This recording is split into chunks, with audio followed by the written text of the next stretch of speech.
Hi, and welcome to the Lotus Clinical Research webinar series. My name is Chris Bowman, Director of Quality Operations with Lotus, and today Dr. Singler will be talking about the handling of missing data in analgesic clinical trials, including dropouts, regulatory strategies, and practical implications. Dr. Singler is the founder and Chief Scientific Officer for Lotus Clinical Research. He currently chairs the Analgesic Clinical Trials Special Interest Group at APS and IASP.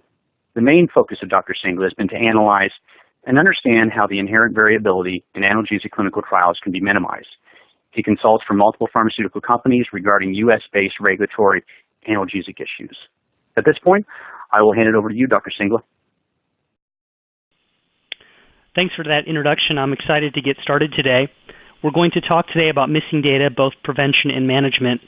The first issue is that missing data is a serious problem in analgesic clinical trials because it weakens the ability for scientists and regulatory authorities and other stakeholders who are interested in the outcome of the study to make conclusions about analgesic efficacy.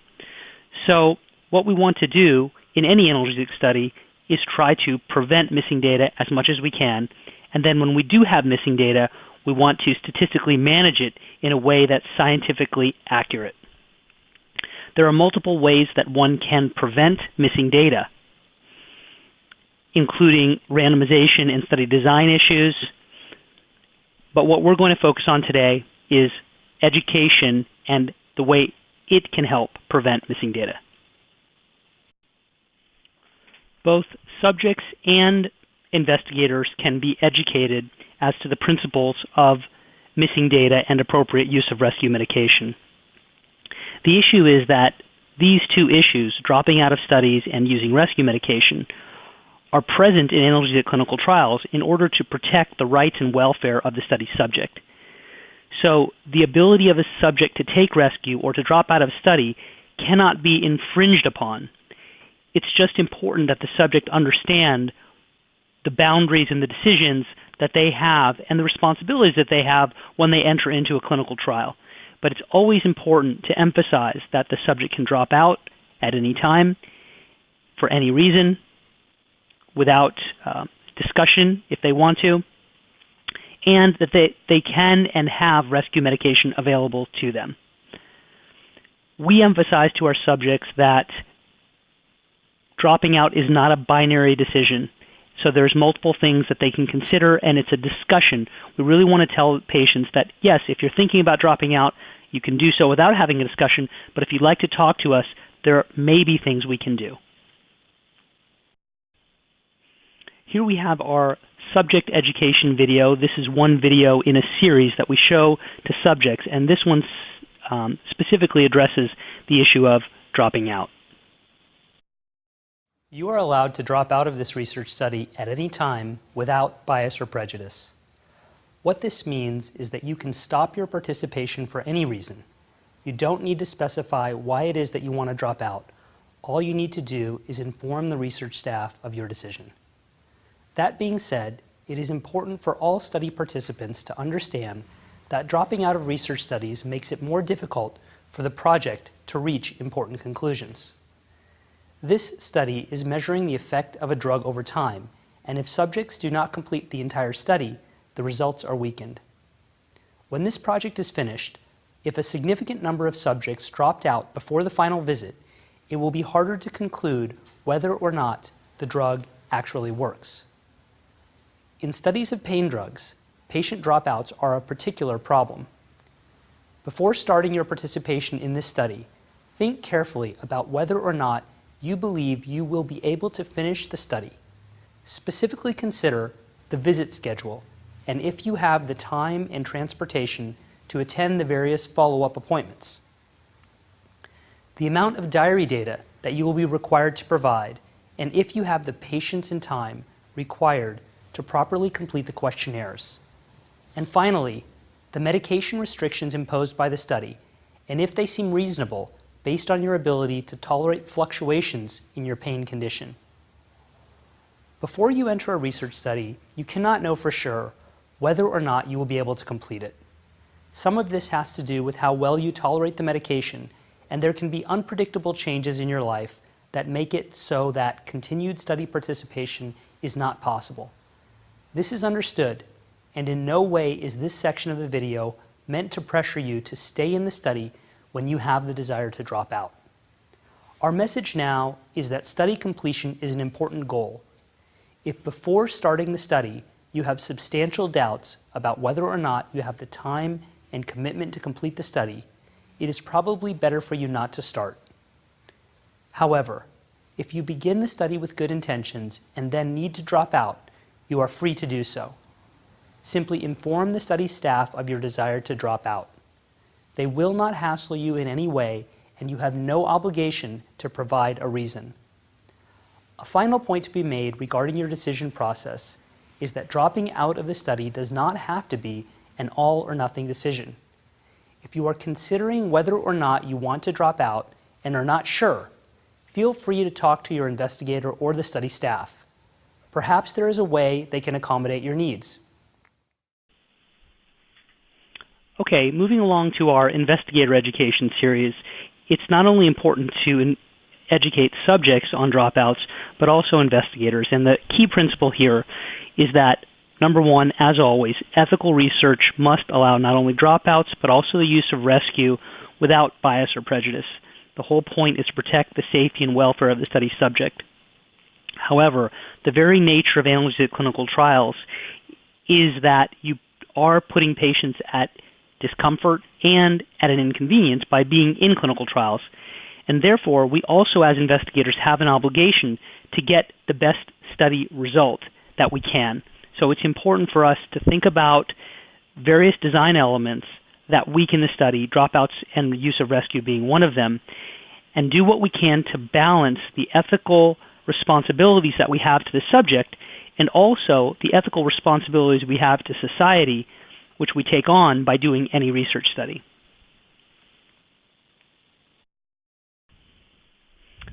Okay, what follows here is a video that we show to investigators, study coordinators, research nurses, etc., to graphically demonstrate to them the impact, the statistical impact of missing data on clinical trial results. Let's examine what happens when patients drop out of studies. Each blue dot represents a time point in which a single patient dropped out of the study. The graph in this slide represents a composite of all the patients in the study. Every blue dot is a separate patient dropout. When a patient drops out of the study, you don't know what data they would have had, so you have to guess. For example, this patient dropped out at 6 weeks, so the remaining data for the final 6 weeks is nothing more than an extrapolated guess, represented by the thin blue line. All studies will require some degree of extrapolation, but if you have a large number of dropouts, a lot of the data is made up, which undermines the integrity of the study. One can see that much of the green area has turned blue. The blue represents missing data that is essentially made up based on where patients probably would have been if they hadn't dropped out. The more blue data you have, the less conclusive your study. Okay, now if one is convinced that dropping subjects out of studies has a negative impact, then what can be done to mitigate it? And the first thing that we teach is that the dropout conversation with a subject can be just that. It can be a conversation. If a subject comes to you and tells you, I want to drop out of this study, then there's no conversation to be had. They want to drop out. They've told you they want to drop out. The conversation is over.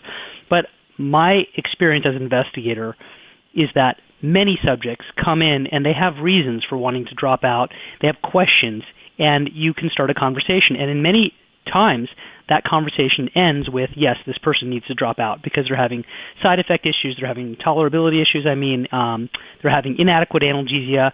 But many times it is true that they don't know how to take the rescue, or that they've forgotten, or perhaps are not taking it appropriately, or that they have a scheduling conflict that can be resolved, and that they may miss non-critical study endpoints but still get to a critical study endpoint by not dropping out.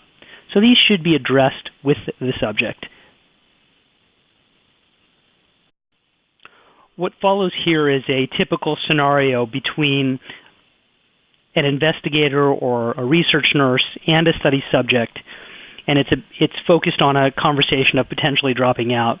And it's part of a learning module. What we found is very effective is to give little snippets and scenarios of both an interaction that we feel is ideal and an interaction that we feel is non-ideal, and then interact with the participants in the audience to see what they think. And you get a lot of great stories about how clinical trials are conducted at their center, both the goods and the bads. People are really honest, and it really stimulates adult learning in a positive fashion. So I'll show this video here and let you react. I've been in this study for a couple months now, and I don't seem to be getting any better.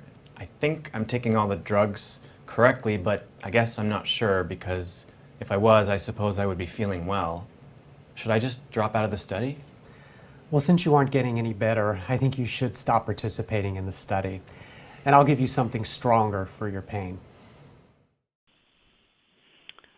Now, just because of our limits in time, I'm not going to show the other video, which is the more ideal way to handle this. But, obviously what we think in this video is that the subject was asking the doctor, well, what do you think about me dropping out?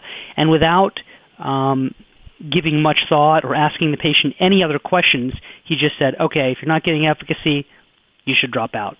It's possible the subject isn't taking the rescue medication properly. It's possible that he's not taking the IP properly. So no questions have been answered, and we believe that this further conversation is appropriate and helpful.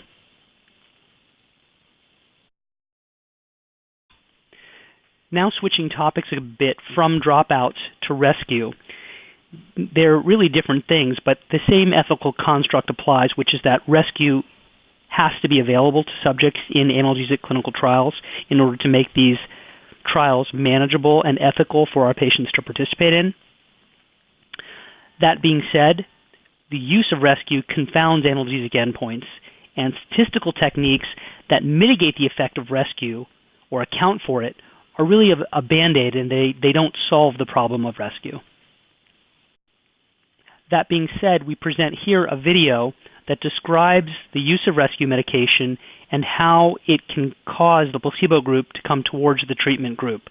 I will say that if there are statisticians listening to this webinar, you'll see that this is an oversimplification of the issue for sure, but it provides an introductory information to an investigator or a study nurse or study coordinator as to how does rescue impact the results of the study.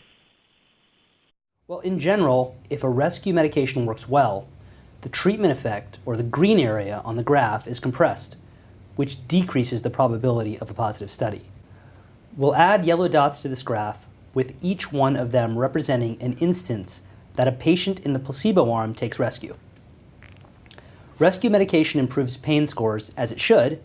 Therefore, when patients in the placebo arm use rescue, their pain improves, moving the placebo response line closer to the active treatment response line, compressing the green area. Extensive and indiscriminate use of rescue medication, indicated here by increasing the number of yellow dots, makes the placebo line move down even further, compressing the treatment response even more. Okay, now moving along in this next video, we're going to see a subject staff member interaction where they discuss the use of rescue.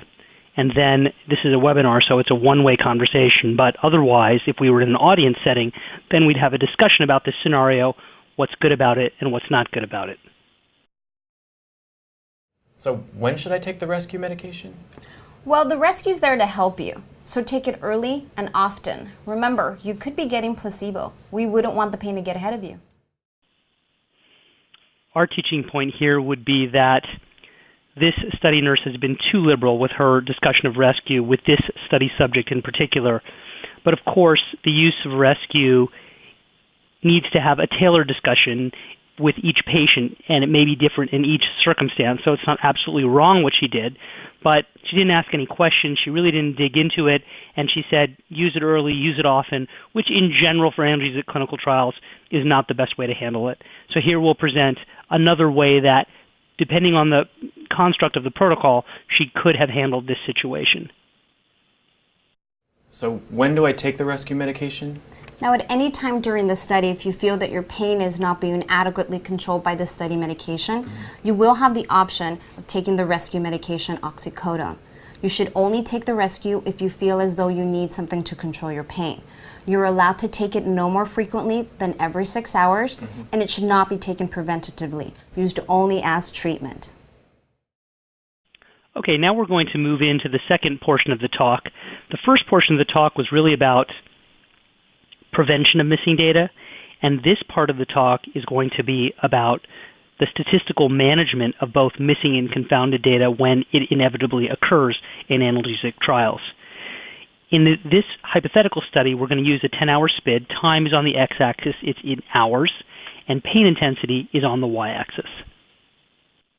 You can see here with our first click that this subject enters into the study with a baseline pain intensity of 9, and we draw a dotted line from their baseline pain intensity because the measures that we're going to take are going to be changed from baseline measures.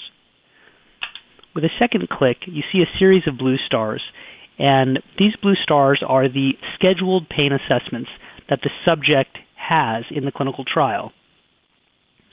And in this situation, there's no data that's missing yet.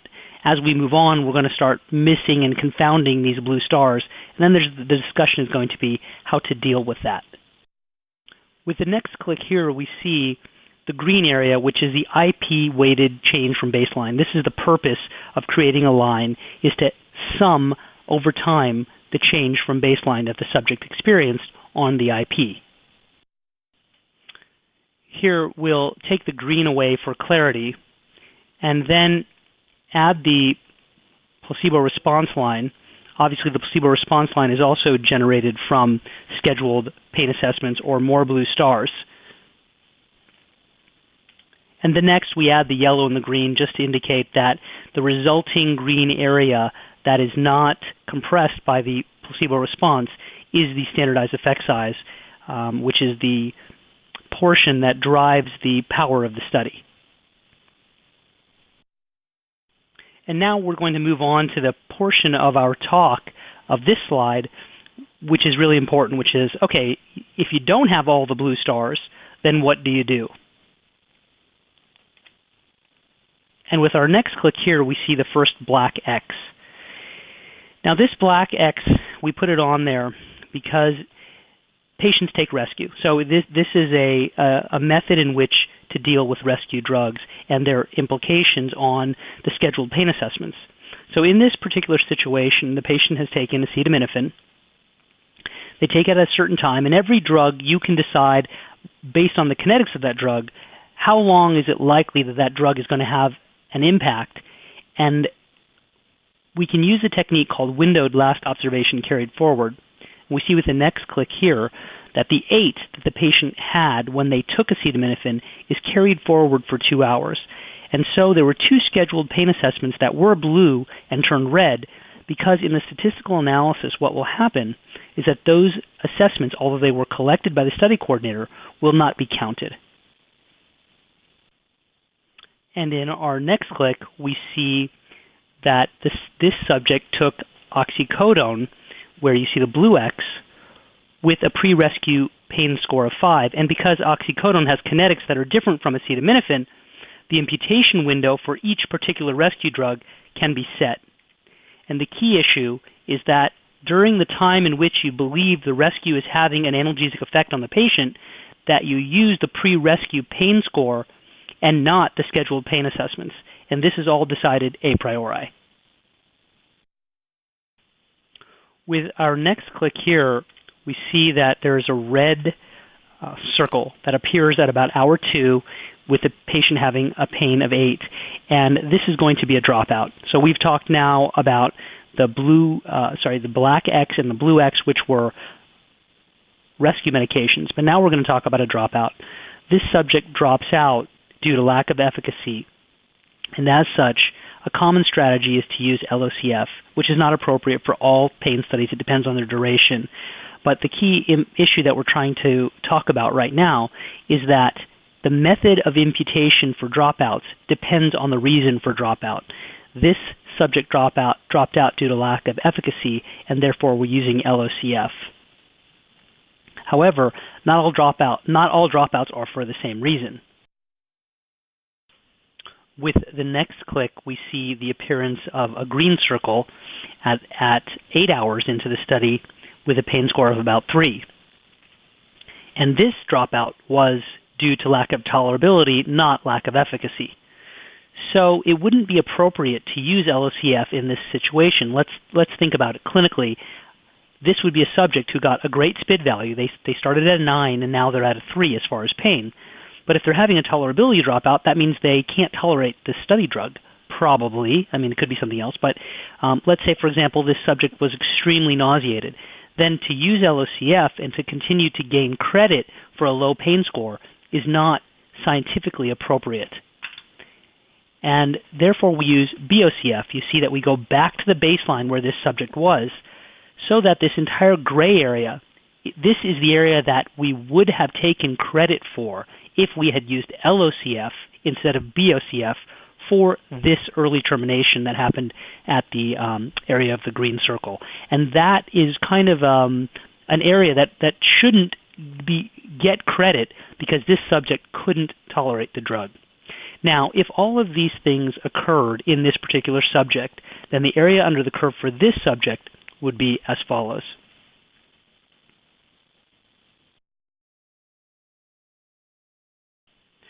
Okay, I know that was a long slide. Now moving on, I hope it was helpful.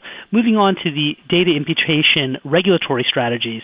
I put this slide up because I think it's extremely important. I've seen on multiple occasions that important FDA meeting time is used talking about data imputation because the agency is extremely serious about it because they want to make sure that the conclusions reached by this study are accurate. But because it's such a complicated issue, it can dominate the discussion and take time away from critical issues that are unique to each drug that need to be discussed. And therefore, I put together a slide to talk about an imputation strategy that is in general accepted by the FDA.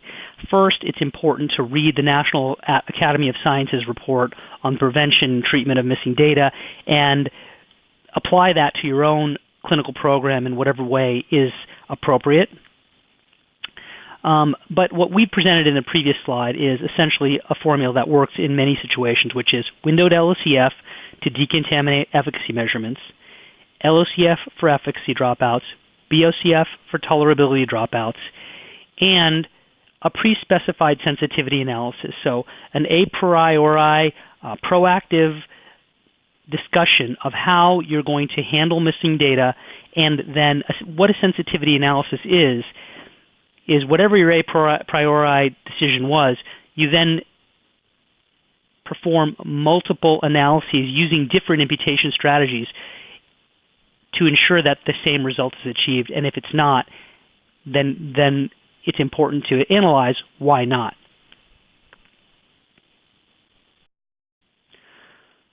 Okay, so in conclusion, with missing and confounded data, prevention goes a long way. However, because of the nature of analgesic clinical trials, the fact they're placebo-controlled, the important ethical constructs around the patient, there will be missing data. And so coming up with an a priori solid strategy for handling that data serves all parties well. I hope the webinar was helpful. My contact information is going to be on the next slide. Feel free to reach out with questions or comments.